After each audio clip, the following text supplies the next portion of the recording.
Mecca sits in the western mountains of Saudi Arabia, in a sanctuary roughly 100 miles square.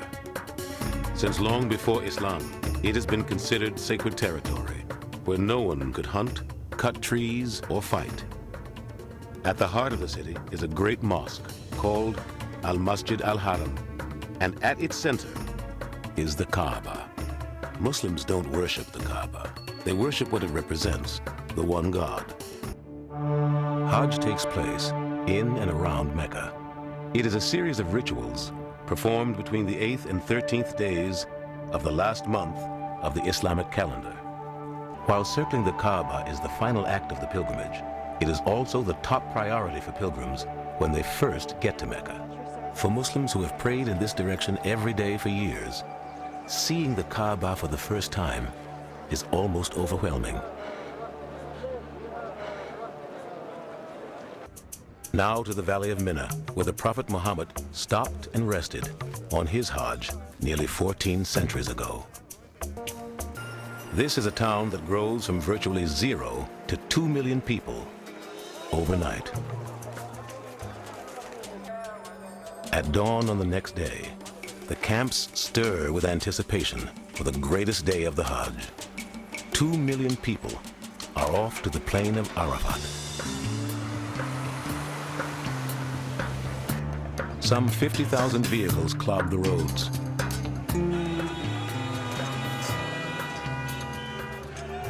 Arafat is 8 miles east of Mina. It's the place, Muslims believe, Adam and Eve found each other after exile from Eden. And it's seen by many as a rehearsal for the Day of Judgment.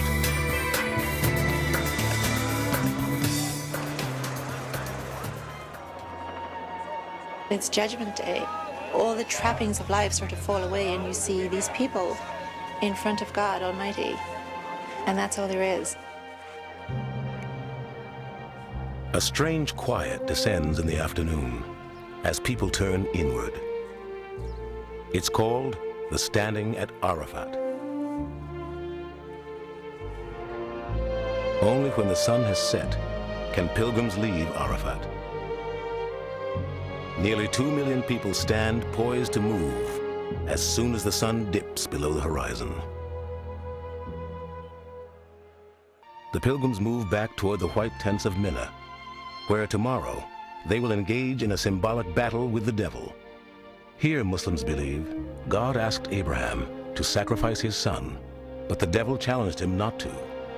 One story says, Abraham pelted the devil with stones 3 separate times, chasing him away. 3 stone pillars mark the spots where Abraham stood his ground. At a place called Muzdalifah, on the way to the pillars, pilgrims pick up pebbles to stone Satan themselves. The ritual is called the Jumu'at. With all other rites complete, pilgrims return to Mecca for a grand parting visit. They have all earned an honorific title, Haji for the men, Hajja for the women. Pilgrims arrive alone in a current of 1 million strangers and go home riding a spiritual wave of rebirth.